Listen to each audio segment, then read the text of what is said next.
Bem-vindos ao canal Notícias do Fluminense. Flusão voltou a ganhar ontem e vamos ver o que estão falando dessa vitória. Mas antes, vamos ver o que os jogadores do Fluminense falaram sobre aquela polêmica envolvendo o Marcelo. Os jogadores do Fluminense saíram em defesa do Marcelo e até o próprio se pronunciou. Após a repercussão de que Marcelo estaria gerando insatisfação no vestiário do Fluminense, os jogadores do Tricolor trataram de defender o lateral esquerdo ao serem questionados sobre essa polêmica após a vitória contra o Bahia no sábado. O Keno negou a notícia, falou que o experiente jogador é um cara de grupo e o elenco está com ele.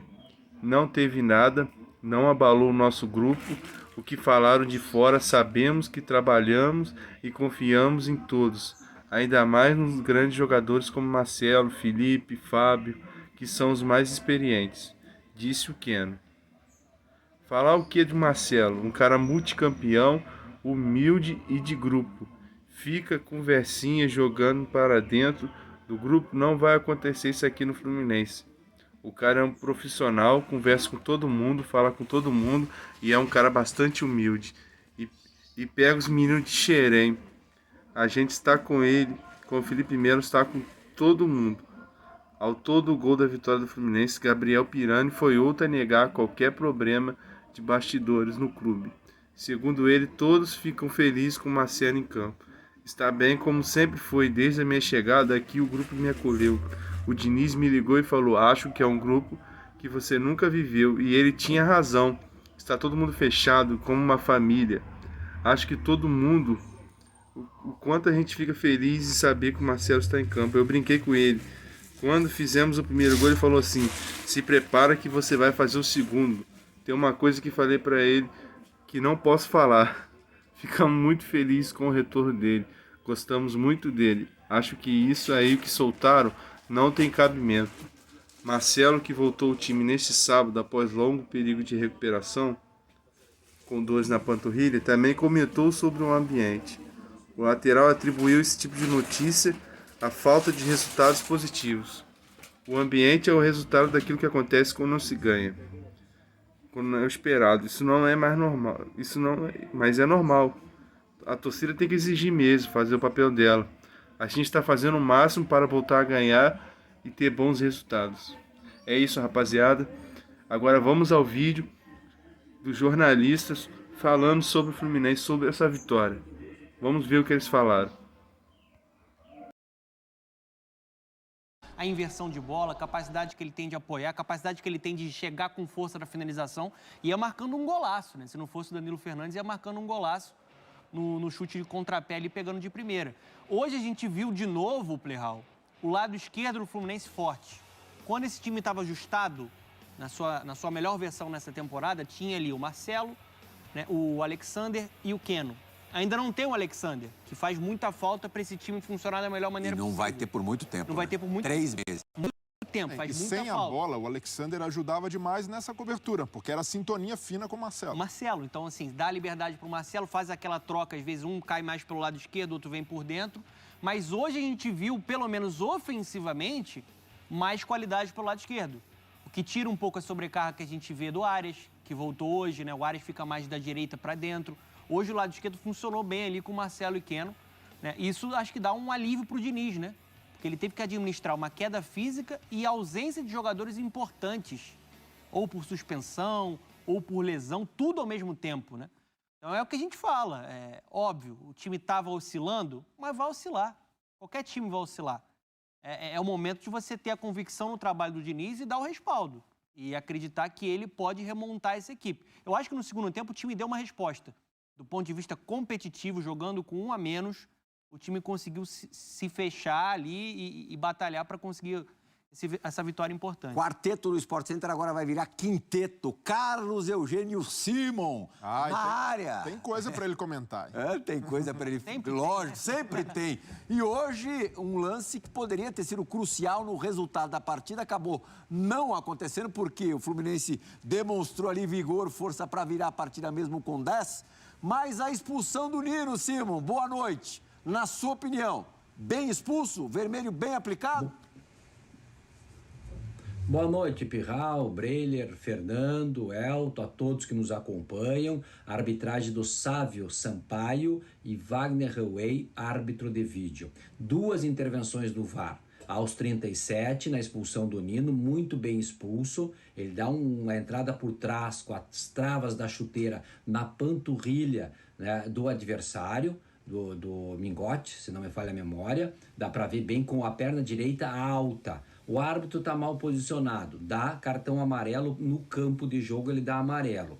O VAR sugere uma revisão, ele vai até a área de revisão e volta, tira o cartão amarelo e aplica o cartão vermelho corretamente. Isso aí é caracterizado na regra 12, jogo brusco grave, tá? Portanto, o Nino foi muito bem expulso, 37 minutos do primeiro tempo. Foi a primeira intervenção do VAR, o Nino reclamou bastante, né? O Fluminense perdia por 1-0, e aí com o placar adverso, com um jogador a menos. Mas bem expulso, decisão correta da arbitragem, do Sávio Sampaio, né? Teve uma atuação correta. E depois do outro gol também do Pirani, em que o VAR também acabou confirmando o gol, que foi legal. Portanto, uma arbitragem no Maracanã, o Bahia não tem do que se queixar, não é? E o Fluminense também não, na boa atuação da arbitragem aí, capitaneada pelo Sávio Sampaio. Pirral.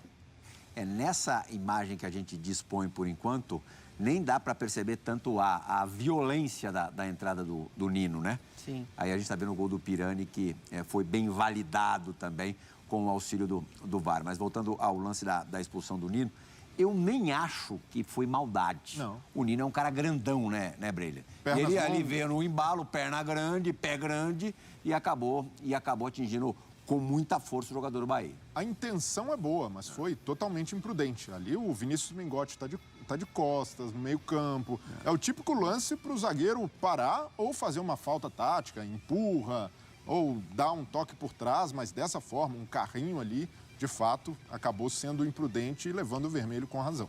O amarelo sairia barato. Eu acho que ele vem, pega um pouco por cima da bola e aí não consegue frear. É uma força, né, excessiva para mim. Na primeira tomada que a gente vê no replay mais perto, não dá nem para discutir, né? Tá longe do gol, tá falta longe desnecessária. Dá uma cravada, né? E ali acho que a expulsão foi correta. Simão, no geral, você gostou da arbitragem do Sábio?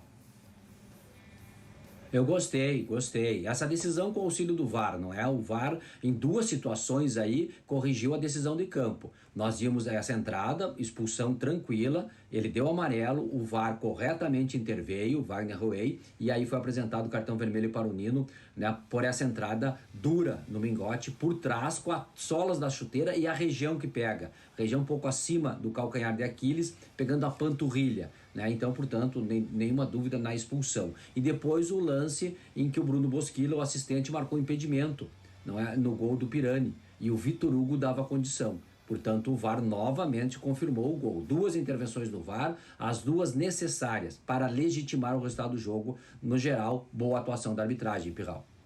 Legal. O Simão volta daqui a pouquinho, quando a gente estiver falando da vitória do Atlético Paranaense sobre o Corinthians. Mais um jogo em que teve uma bola ali em cima da linha, sem a gente concluir direito se ela entrou ou não. Hoje foi, ali no visual, mais fácil até de ter uma opinião. O Simão volta daqui a pouquinho. O Fernando acabou de me mandar aqui uma notícia, o que pode vir a ser uma notícia, do César Luiz Merlot, uma notícia envolvendo o Fluminense, que é um jornalista argentino, né? O Merlot é argentino. Está dizendo que o Léo Fernandes está deixando o Toluca e vindo por empréstimo ao Fluminense. É, o meia, né? Tava até dando uma olhada. Meia criativo, assim? É, o meia canhoto, né?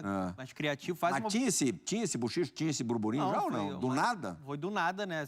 Dando crédito aí pro Merlo, né? Nessa temporada com o Toluca são 39 jogos, 10 gols e 12 assistências.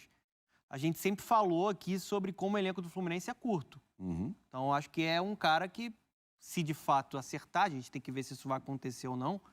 Óbvio, acreditando na apuração do Melo, né, que é um cara com muita credibilidade, se chegar, acho que vai ser um cara para ajudar nessa rotação com o Diniz, né? E é um cara mais ou menos ali que joga na faixa do Ganso. O Ganso é um cara mais experiente, hoje foi preservado. Pode Entrou ajudar. só no finalzinho o Ganso, né? Aí quem substitui o Ganso é o Pirani, que tem sido um coringa do Diniz, mas não é um meia criativo, um cara para atuar ali, para servir os atacantes. De fato, o Fluminense ainda tem lacunas no elenco, mas aos poucos o Fluminense pode também não só aproveitar a janela para encorpar, mas recuperar alguns outros jogadores. O Lelê chegou, a torcida... Põe o Lelê, tem que dar oportunidade pro cara. Arrebentou no Carioca. Põe o Lelê na posição. Aí daqui a pouco o Lelê não serve mais. Fora Lelê, é jogador de time pequeno. Costuma funcionar assim, né? Então, mas aí hoje o Lelê vai, faz um gol, mostra que pode... E hoje foi importante pro Lelê, até desculpa te interromper, porque em algumas oportunidades ele estava entrando até para jogar mais pelo lado. É. Porque o Cano é fominha, né? Ele quer sempre jogar. Então o Cano fica Quer ali sempre como jogar 9. e quando a bola chega nele, ele chuta sempre pro gol. Sim, e é o grande artilheiro, né, do futebol brasileiro. Mas o Lelê tinha que se sacrificar, né, jogar um improvisado mais pelo lado do campo. Hoje ele jogou do jeito que ele gosta, né, mas por dentro ele como 9 fez o gol. O Keno se recuperando também, aos poucos o Diniz vai também buscando nesses caras, e no caso do Keno nem era uma deficiência técnica, a dificuldade física mesmo, voltando de lesão, e agora já parece que, estando nos ritmos, na ponta dos cascos, é um jogador que ajuda demais a revigorar o lado esquerdo, que foi totalmente perdido pelo Diniz, e agora tem Marcelo e Keno, já é algo, mas ainda assim segue exposto quando o Fluminense não tem a bola, principalmente nos contra-ataques. Elton, a gente ainda não consegue decifrar muito o Bahia do Renato Paiva. Já estamos em junho e, assim, é difícil identificar a cara desse time do Bahia. Como é que anda o cartaz dele por aí? O cartaz tá com durex, sabe, Plihal? Tá ali colado na parede. Já tá solto assim um pedaço e os outros 3 segurando ainda. Ele tem que ir lá e colar de novo a cada resultado, né? É o que está acontecendo, né, com o trabalho dele. Nessa data FIFA, a gente percebeu um Bahia voltando a jogar de uma maneira reativa. A gente sabe que com essa compra